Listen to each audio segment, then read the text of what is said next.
में खाती है, औरतें पहले शौहर को खिलाती है। कुर्बान जाइए, कुर्बान जाइए। मेरे बदन का मैला कपड़ा हम घर में खोल कर छोड़ देते हैं। बीवी मेरे मैले कपड़े को साफ करती है, मेरे बच्चों की परवरिश करती है, मेरे घर में झाड़ू लगाती है, मेरे लिए खाना बनाती है, रात को जब हम बिस्तर पर लेटे मेरे पैर को दबाती है। ऐसी बीवी से अगर छोटी मोटी गलती हो जाए तो हम माफ़ नहीं कर सकते? भाई कर सकते कि नहीं कर सकते? भाई करेंगे इंशाल्लाह, भाई करेंगे इंशाल्लाह। अब रही बात यह है कि थोड़ी ज़्यादा बोलती है तो बोलने दो। हज़रत उमर फारूक रज़ी अल्लाह ताला अन्हु के ज़माने में जब अमीरुल मोमिनीन थे तो एक आदमी की बीवी बहुत बदज़बान थी। अब वो बोलती, जब बोलना शुरू करती थी ना तो रुकती नहीं थी वो। ये आदमी सोचा कि थोड़ा अमीरुल मोमिनीन को शिकायत कराएं, ये मसला हल कैसे होगा।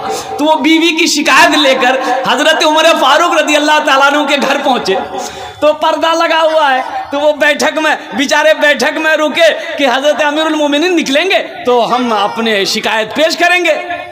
तो उधर अंदर में हज़रत उमर फारूक रज़ी अल्लाह ताला अन्हु की बीवी उनको खूब झाड़ रही थी। वो बोले जा रही है। हज़रत फारूक आज़म रज़ी अल्लाह ताला अन्हु खामोश सुन रहे हैं, बीवी बोले जा रही, खामोश सुन रहे हैं। तो आदमी सोचा कि अल्लाह हम अपना फैसला करवाने आए हैं, ये क्या फैसला करेंगे? इसकी बीवी तो खुद सुना रही है इसको। इनकी बीवी तो इनको खुद सुना रही है। तो मेरे भाई कुर्बान जाइए। वो शख्स बोला कि नहीं इनको सुनाने फायदा नहीं। वो लौटने लगा। हज़रत उमर फारूक रज़ी अल्लाह ताला अन्हु इतने दरमियान में निकले। वो आवाज़ दी, ओ भाई इधर किस काम से आया था? अब बगैर काम किए हुए चला गया, मिला नहीं, क्या बात है? कहा कि नहीं हजरत रहने दीजिए, बात समझ में आ गई है मेरी, अब बोलने की जरूरत नहीं। ना बोलो तो सही क्या बात है, बोलो तो सही क्या बात है। कहा कि हजरत मैं अपनी बीवी की शिकायत लेकर आपके पास आया था, लेकिन मैंने यहाँ देखा कि आपकी बीवी तो मेरी बीवी से ज़्यादा बोल रही थी, आप खामोश सुन रहे थे। तो हज़रत उमर फारूक रज़ी अल्लाह ताला अन्हु ने क्या जवाब दिया? आपने फरमाया, अच्छा ये बताओ, तुम्हारे घर में कोई नौकर हो, तुम्हारे घर में अगर कोई नौकर हो, तुम्हारा गंदा कपड़ा धोए, तुम्हारे घर में झाड़ू लगाए, तुम्हारे घर की निगरानी करे, तुम्हारे बच्चों की परवरिश करे, तुम्हारे लिए खाना बनाए, अगर वो थोड़ा सा अगर कुछ बोल दे तो तुम बर्दाश्त करोगे कि नहीं करोगे? बोला हाँ बर्दाश्त करेंगे। बोला वही समझ लो, बीवी अगर बढ़ चढ़ कर कुछ बोलती भी है थोड़ा बर्दाश्त कर लो, इसमें भी सवाब है। मारना नहीं है, डांटना। अच्छा एक बात बताइए, अच्छा कुछ लोग लट्ठी लेके बीवी को मारते हैं, बाप रे बाप, उल्टा के मारता है, नाली में 16 के मारता है। भाई ऐसे मारने का इजाज़त आपको किसने दिया? अल्लाह के नबी ने इरशाद फरमाया, वो जालिम है जो अपनी बीवी के चेहरे पे मारता हो, वो जालिम है जो अपनी बीवी के चेहरे पे मारता हो। किसने आपको इजाजत दिया बीवी को मारने का? बीवी आपके लिए आपकी नौकरानी नहीं है, बीवी नौकरानी नहीं है, वो बीवी है। बीवी सिर्फ बीवी नहीं है, वो दोस्त है, हम सफर है, एक साथी है बीवी।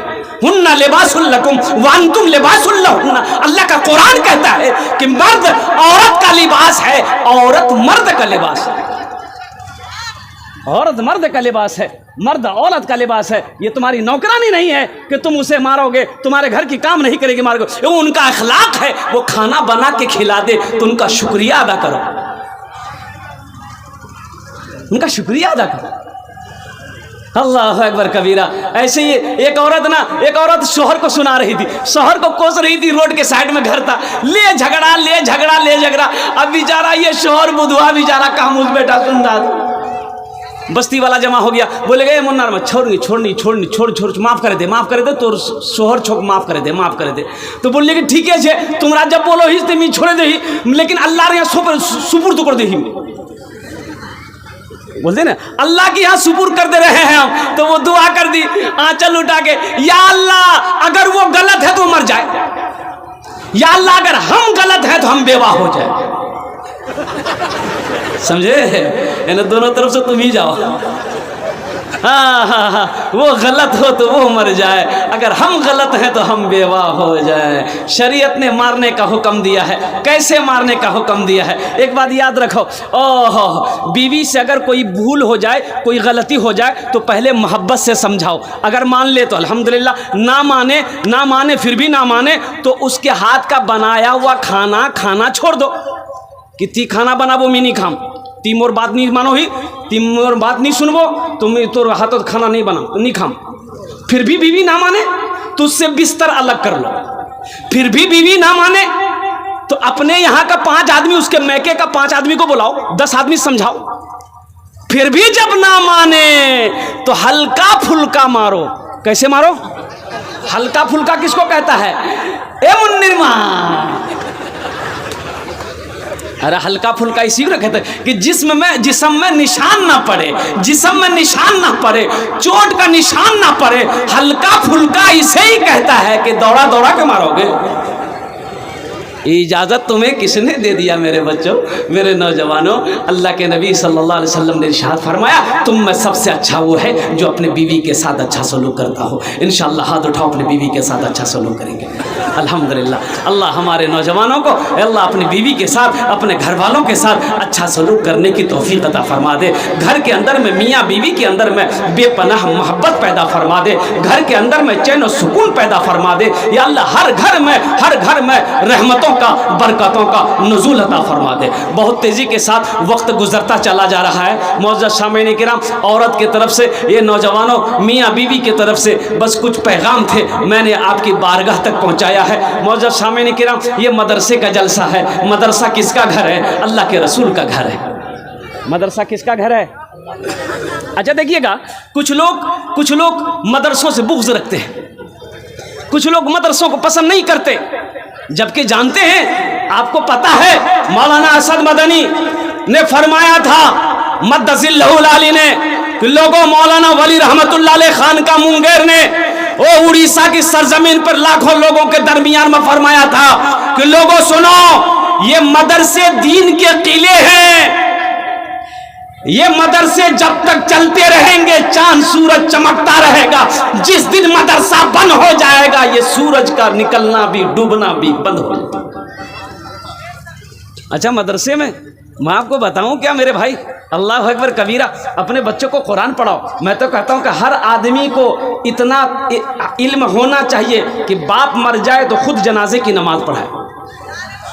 हर आदमी को, ये हर भाई को इतना इल्म होना चाहिए कि जब उसकी बहन की शादी हो तो वो खुद निकाह पढ़ा। भाई मौलवी साहब को ढूंढे, कहे ढूंढे? आप खुद निकाह पढ़ाइए। आपकी बहन निकाह पढ़ाइए, आपकी बेटी है निकाह पढ़ाइए, आपका बाप मरा है खुद निकाह पढ़ाओ, ये जनाजे की नमाज पढ़ाओ। कहाँ से भागोगे? अरे मदरसे से कहाँ से भागोगे? यहाँ तो आलम यह है कि मदरसे के लड़का अगर चंदा करने, मौलवी साहब अगर चंदा करने आते हैं, साइकिल पर आ रहे हैं मौलवी साहब, ये दरवाजा में कुर्सी लगा के बैठा है, देख लिया, रोड से देख लिया, मौलवी साहब उसे तो फुर से अंदर घुस जाएगा। अब बेटा को बोलेगा, बेटा जा बाहर जा, मौलवी साहब पूछता हूँ नहीं, बाकू यहाँ जो बोले खेतों जगह, बाग खेतों चले गई है। अरे एक आलिम दीन आपके दरवाजे पे आ रहा, आप तो खुश होना चाहिए। आपको खुश होना चाहिए था कि एक आलिम दीन का कदम मेरे घर पे पड़ रहा है। अरे आलिम जहां पर कदम रख दे वहां तो बरकत ही बरकत है, वहां तो बरकत ही बरकत है। लेकिन आपने इस बरकत को गवा दिया, इस बरकत को गवा दिया। और मेरे भाइयों, और कुर्बान जाइए, मदरसे का एक बच्चा अगर कहीं पर मिल जाता है, कुछ लोग कहते हैं बेटा इधर की नाम जोग रहे, बोले फला छे, कुयान पर हुई रे, बोले मदरसा पर हुई, मौलवी साहब बनबो, चंदा करबो, खाबो। अच्छा, ये मदरसे नहीं होंगे, बच्चे आलिम नहीं बनेंगे, हाफिज़ कुरान नहीं बनेंगे, तो आप मरोगे, जनाजा कौन पढ़ाएगा? कभी आपने सोचा? भाई आप जब मरोगे जनाजा कौन पढ़ाएगा? हम तो ये कहते हैं कि मौलाना से कहां से भागोगे, मदरसों से कहां से भागोगे। मैं तो कहता हूं कि महद से लेकर लहद तक मौलवी की जरूरत है, और यहां तक जन्नत में अगर तुम चले भी गए वहां भी आलिम की जरूरत है, वहां भी आलिम की जरूरत पड़ेगी। हुजूर की हदीस है, जन्नत में भी तुम चले जाओगे, वहाँ भी एक आलिम की ज़रूरत पड़ेगी। अल्लाह पूछेगा सारी नेमतें मिल गई, बंदा कहेगा, जन्नती कहेगा या अल्लाह नेमतें मिल गई। अल्लाह कहेगा नहीं, एक नेमत बाकी है। तो लोग घबराएंगे, अब क्या बाकी है? तो अल्लाह कहेगा जा अपने आलिमों से पूछो, अपने मौलाना साहब से पूछो वो कौन नेमत बाकी है। फिर वो जन्नत में ढूंढेगा। ए भाई अमूल साहब को जान गए, जन्नत में ढूंढोगे। अच्छा देखिए, बच्चा पैदा हुआ, घर में बच्चा पैदा हुआ, घर में बच्चा पैदा हुआ, तो भाई कान में अजान देना चाहिए कि नहीं चाहिए? अरे आप लोग देते हैं? कौन देता है? प्रोफेसर साहब? अरे बोलिए ना, वकील साहब देंगे अजान? कौन देगा? मौलवी साहब देंगे? अरे बोला मौलवी साहब, बोला कारी साहब को, बोला हाफिज साहब को, बोलाओ इमाम साहब को, बोलाओ क्यान बोले छुआ भैये कानों अजान दिए। अच्छा ठीक है, हजरत आए, कान में अजान दे दिए, ज़हन को हाजिर कीजिएगा।